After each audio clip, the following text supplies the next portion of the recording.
신앙 고백하심으로 새벽 예배 드립니다. 전능하사 천지를 만드신 하나님 아버지를 내가 믿사오며 그 외아들 우리 주 예수 그리스도를 믿사오니 이는 성령으로 잉태하사 동정녀 마리아에게 나시고 본디오 빌라도에게 고난을 받으사 십자가에 못 박혀 죽으시고 장사한 지 사흘 만에 죽은 자 가운데서 다시 살아나시며 하늘에 오르사 전능하신 하나님 우편에 앉아 계시다가 저리로서 산 자와 죽은 자를 심판하러 오시리라. 성령을 믿사오며 거룩한 공회와 성도가 서로 교통하는 것과 죄를 사하여 주시는 것과 몸이 다히 사는 것과 영원히 사는 믿사옵나이다. 아멘.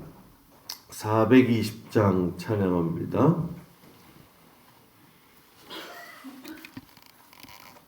420장.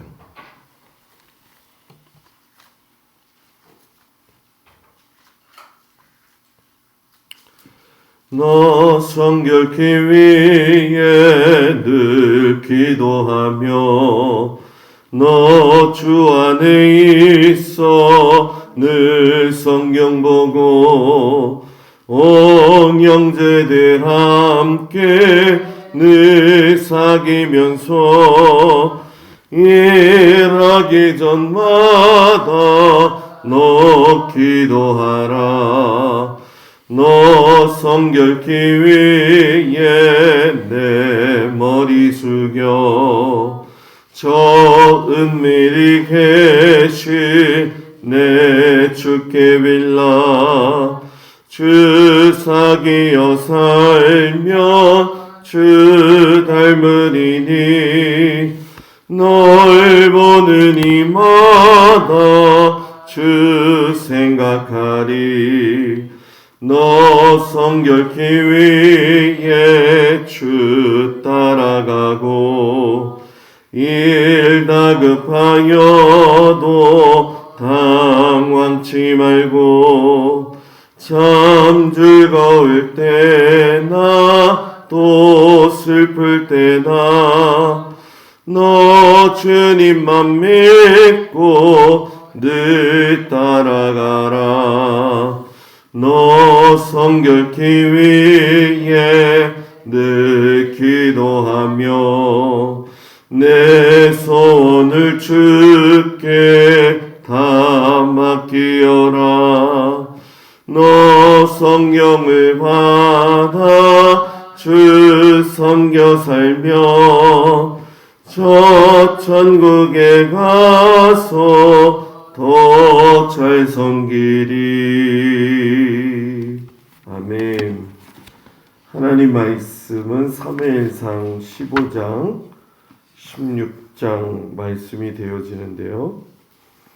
우리가 읽을 말씀은 사무엘상 16장 11절부터 그 뒤에 보게 되어지면은 23절까지 보도록 하겠습니다. 사무엘상 16장 11절에서 23절까지 말씀을 교독합니다. 또 사무엘이 이새에게 이르되 내 아들들이 다 여기 있느냐? 이새가 이르되 아직 막내가 남았는데 그는 양을 지키나이다.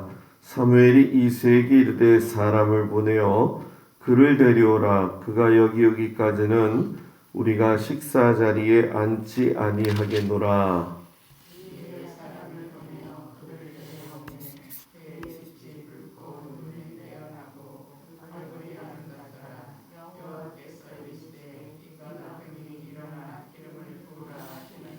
사무엘이 기름불병을 가져다가 그의 형제 중에서 그에게 부었더니 이날 이후로 다윗이 여호와의 영에게 크게 감동되니라.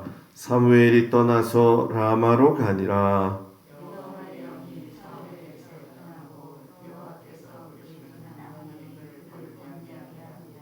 사울의 신하들이 그에게 이르되 보소서 하나님께서 부리시는 악령이 왕을 번뇌하게 하온즉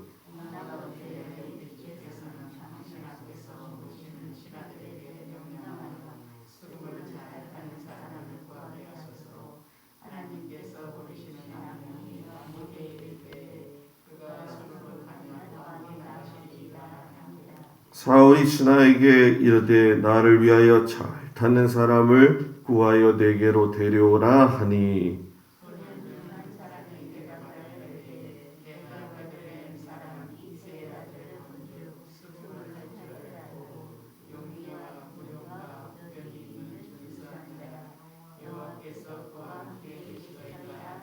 사울이 이에 전령들을 이새에게 보내어 이르되 양치는 내 아들 다윗을 내게로 보내라 하매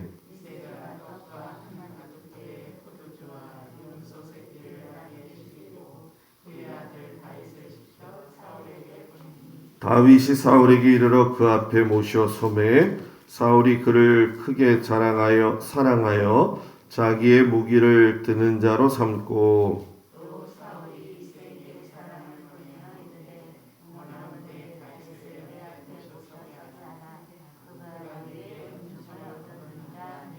하나님께서 부리시는 악령이 사울에게 이를 때에 다윗이 수금을 들고 와서 손으로 탄즉 사울이 상쾌하여 낫고 악령이 그에게서 떠나더라.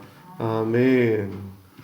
거룩한 주일 아침 주님 앞에 온 성도들을 축복합니다. 사람이 어떤 일을 하기 전과 또 후의 모습이 항상 같으면 좋았다 하는 그런 마음이 드는 대목이죠. 사울 왕이 왕으로 부름받기 이전의 모습을 보게 되면 그는 겸손한 사람이었어요. 이스라엘 베냐민 지파 중에서도 내가 가장 미약한 사람입니다. 이렇게 이야기했던 사람이 왕이 되고 나서 시간이 흘러보게 되면 권력의 눈이 어두워 가지고서는 안타까운 한 사람으로 전락되어진 모습을 우리가 보게 되어집니다. 겸손의 사람이 하나님을 의지해야 된다는 거 당연히 알고 있고 또 그것이 당연한 결과인데도 불구하고 사울이 오늘 아말렉과 싸워가지고 이기고 난 후에 보게 되어지면 그 영광의 공로를 하나님에게로 돌리지 않고 자기에게 돌려서 기념비를 세우고서는 돌아가는 이야기가 나오지요. 사무엘이 이를 보고 나서 마음이 너무너무 슬퍼가지고서는 정말로 자기의 집으로 돌아가는데 너무 큰 슬픔이었다 이렇게 이야기를 해요. 사무엘이 왜 슬퍼했을까?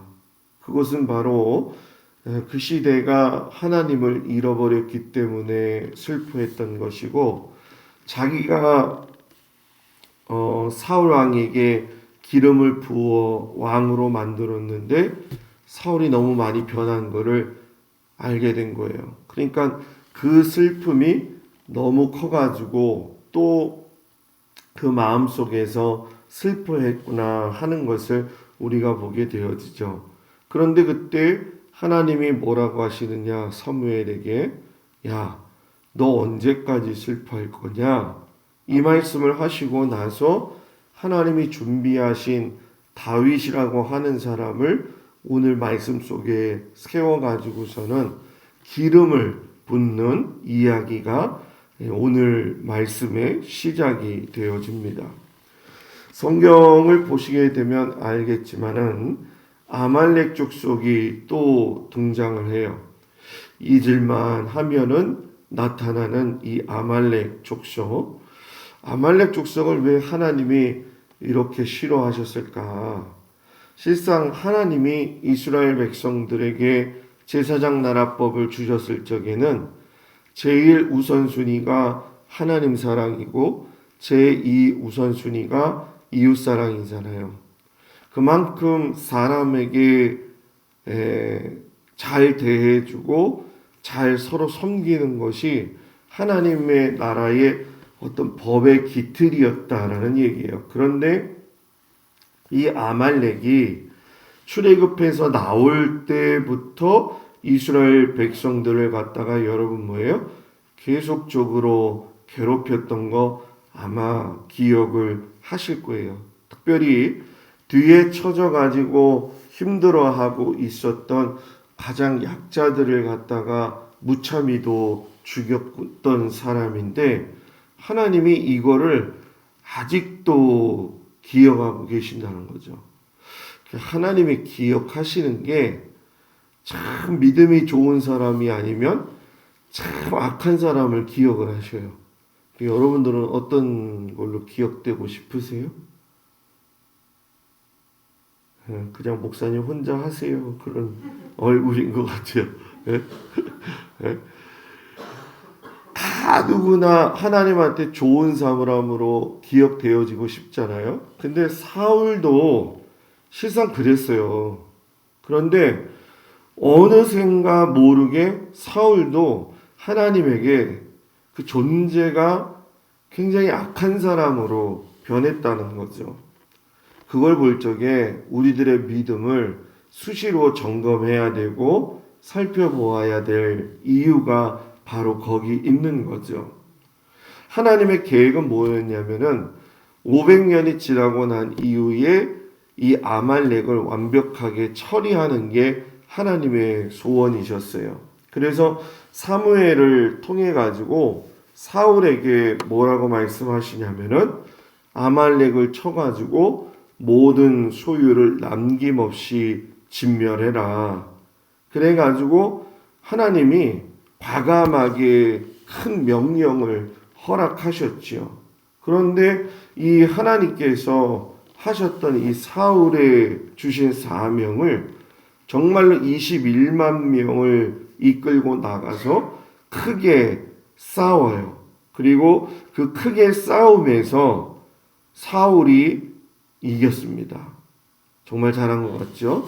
그런데 문제가 생긴 거예요. 왜? 하나님의 말씀 외에는 전적으로 순종하지 않았다는 거죠. 아까도 말씀드렸지만 아말렉을 진멸하는 게 하나님의 가장 큰 명령이었어요. 그런데 사무엘상 15장의 9절 보게 되면 사울과 백성이 아각과 그 양과 소의 가장 좋은 것 또는 기름진 것 어린 양과 모든 것을 남기고 이렇게 얘기해요. 그리고 진멸하기를 즐겨하지 아니하고 가치 없고 하찮은 것은 진멸하니라. 사울이 골라서 진멸했다라는 얘기예요.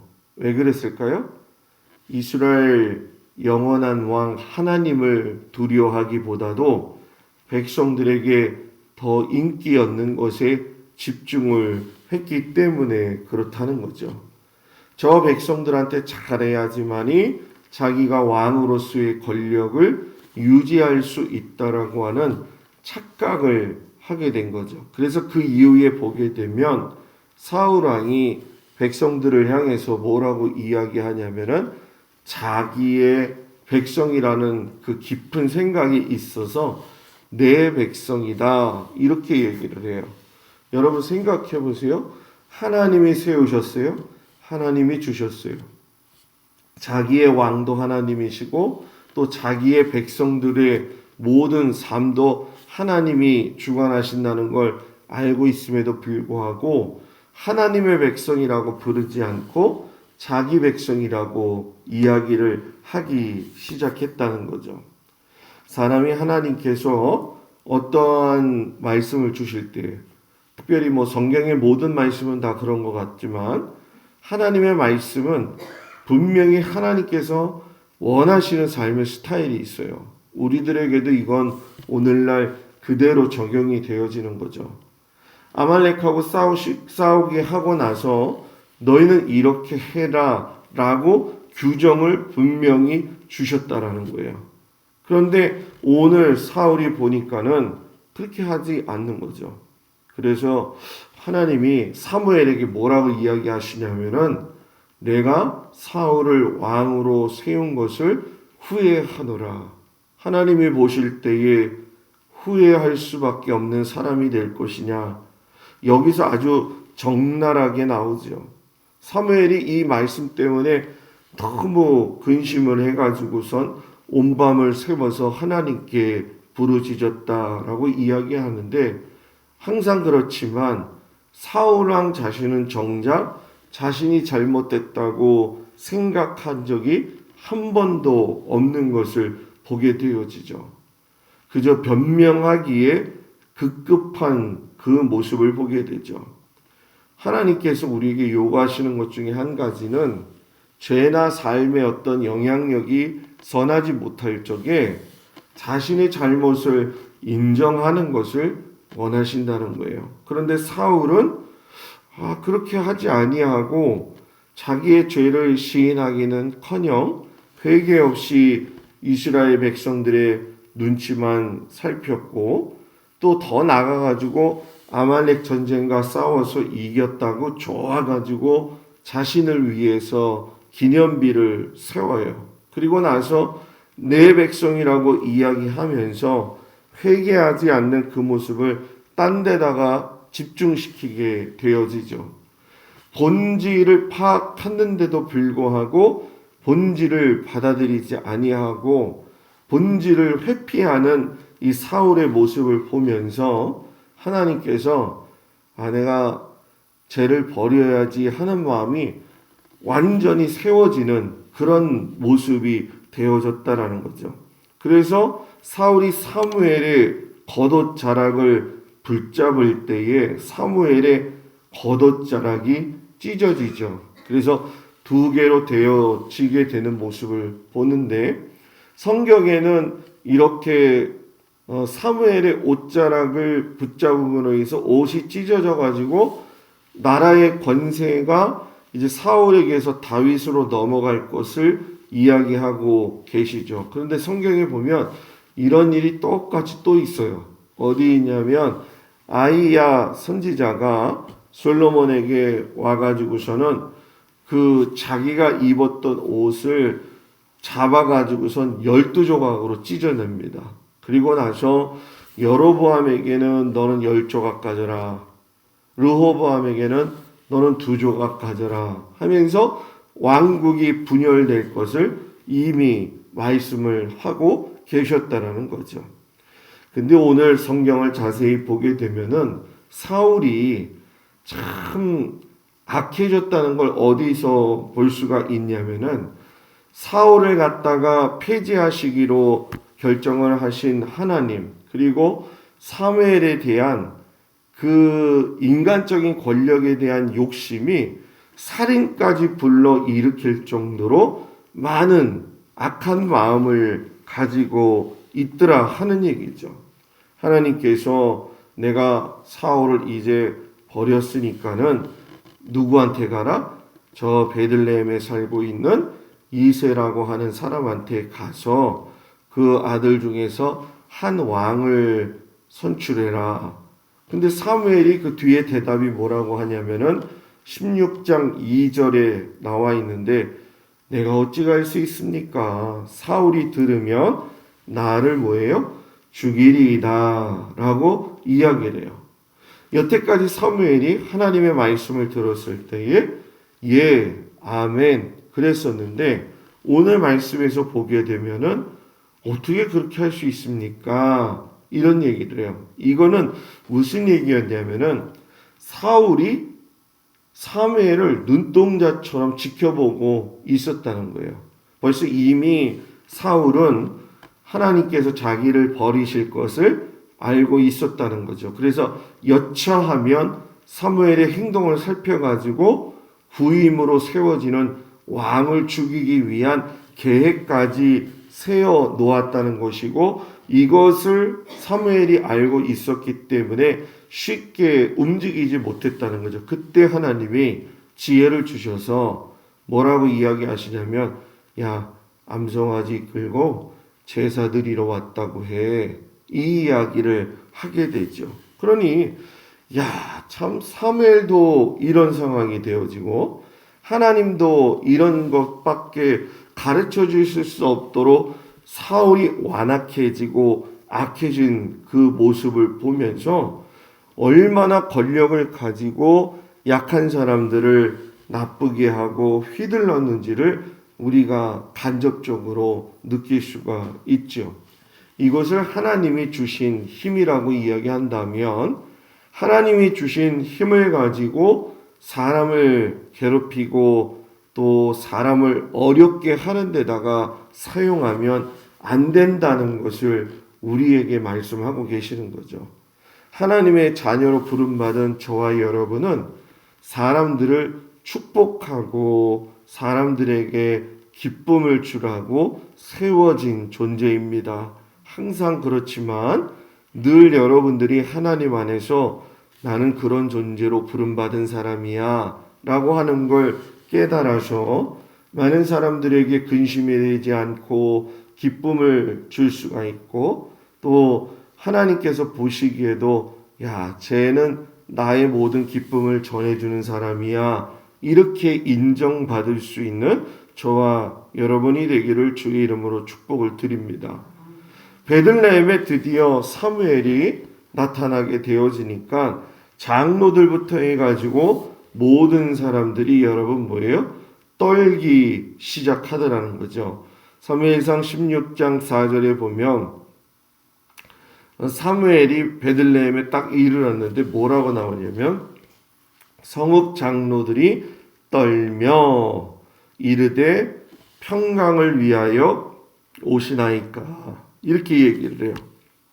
자, 여러분 장로들도 그렇고 또 사무엘도 그렇고 많은 사람들이 이 사울이 가지고 있는 권력으로 인해서 죽을 수밖에 없다라고 하는 눈치를 많이 보고 있더라는 거죠. 그런데 이런 과정 속에서도 하나님의 역사는 끊어지지 아니했다라는 거죠. 큰아들 엘리압부터 해서 계속적으로 드러나게 돼서 7명의 아들을 만나보죠. 그때도 그랬지만은 사울을 선택할 적에도 키가 크고 준수해가지고 반했었거든요. 엘리압을 딱 보자마자 사무엘이 또 그 실수를 저지르는 거죠. 그러니 하나님이 아니야 이렇게 이야기하고 나서 마지막에야 부랴부랴 다윗을 데리고 오게 되어지고 실상 다윗은 여러분 갑자기 가만히 있다가 목동일 하다가 잔치에 불려왔고 갑자기 머리에 기름 부음까지 받고서는 왕으로서 세워지는 그러한 일이 일어나게 되더라는 거죠. 근데 이제 어떤 경우 우리는 그런 생각을 해요.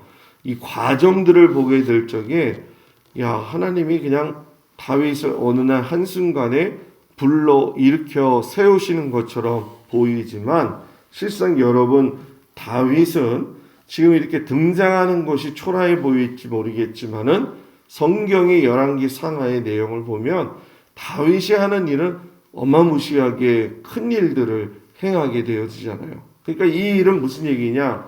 하나님이 다윗을 준비해 놓고 계셨고 준비한 사람을 통해서 하나님은 그 시대의 일들을 이루어 가신다라는 거죠.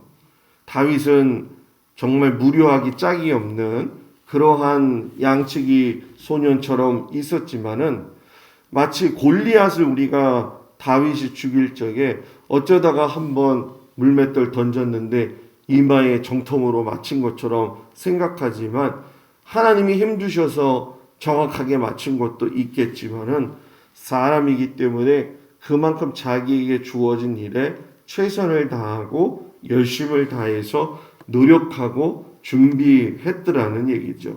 결국 이 다윗의 노력을 하나님이 보신 것이고 하나님이 그 다윗을 들어서 사용하셨다라는 거죠. 350년의 사사시대가 지나면서 우리는 정말로 어떤 소망이 생겼을 수도 있었어요. 왜냐하면 하나님이 왕정을 허락하셨을 적에는 그래도 지혜로운 왕을 좀 준비해 놓으셨겠구나. 그러나 실상 보게 되어지면 그건 인간의 생각일 뿐이고 왕을 세웠던 것은 하나님이 아니라 인간들 스스로였다라는 거죠. 그러니까 그 마음대로 사람들의 마음이 이리 갔다 저리 갔다 할 적에 그 실패로 인해서 슬퍼하고 있는 사람들을 위해 가지고 하나님이 이스라엘의 새로운 지도자 다윗을 세워 주신다는 거죠. 이제 내일부터 말씀을 보게 되면 다윗이 하는 이 이야기들의 내용이 정말로 하나님을 기쁘시게 하는 이야기들이 많이 등장을 하게 되어집니다. 오늘 말씀을 들으면서 우리 한번 사울의 모습을 생각해보고 다윗의 모습을 한번 생각해보자는 거예요. 시작은 좋은데 끝이 아름답지 못한 사람이 될 것이냐, 아니면 준비되어져서 하나님 앞에 아름다운 사람으로 설 것이냐. 우리 교회가, 우리 성도님들이 모두 다 하나님 보시기에 아름다운 사람으로서 인정받을 수 있도록 자기의 마음과 생각과 믿음의 태도를 잘 준비해서 하나님 앞에 살아가는 우리 귀한 성도들 되어지기를 주의 이름으로 축복을 드립니다. 기도하겠습니다. 아버지 하나님, 하나님이 사울을 세우셨을 때에 벌써 이미 말씀하셨던 것을 우리는 기억하고 있습니다. 사무엘도 어찌 보면 실수한 것이고, 또 사람들도 그 자기들의 입술의 고백대로 아버지 하나님 축복을 받은 것 같지만 결국 이 사울을 통해서 어려움을 겪는 모습들을 보게 되어집니다. 하나님의 영이 떠난 사람에게 나타나는 전형적인 특징이 이 사울 왕을 통해서 드러나고 있습니다. 주님, 우리 사울 왕을 통해서 하나님 앞에 처음은 좋으나 마지막이 좋지 않은 사람으로 인식되어지지 않게 하시고, 다윗처럼 하나님 앞에 부름받음으로 인해서 아버지 준비되어진 하나님의 일을 감당할 수 있는 귀한 자녀들이 되게 허락하여 주시옵소서. 어떤 사람으로 기억되어질 것인가, 어떤 사람으로 하나님 앞에 설 것인가, 나의 마음과 나의 믿음과 나의 생각을 잘 정리하고 하나님 앞에서 온전한 모습을 가지고 경건한 모습과 성결한 태도를 유지하며 하나님을 사랑하는 우리 모든 성도들이 되도록 인도하여 주시옵소서. 예수님의 이름으로 기도드렸습니다. 아멘. 하늘에 계신 우리 아버지여, 이름이 거룩히 여김을 받으시오며 나라의 마옵시며 뜻이 하늘에서 이루어진 것 같이 땅에서도 이루어지이다. 오늘날 우리에게 일용할 양식을 주옵시고 우리가 우리에게 죄 지은 자를 사하여 준 것 같이 우리 죄를 사하여 주옵시고 우리를 시험에 들지 말게 하옵시며 다만 악에서 구하옵소서. 나라와 권세와 영광이 아버지께 영원히 있사옵나이다. 아멘.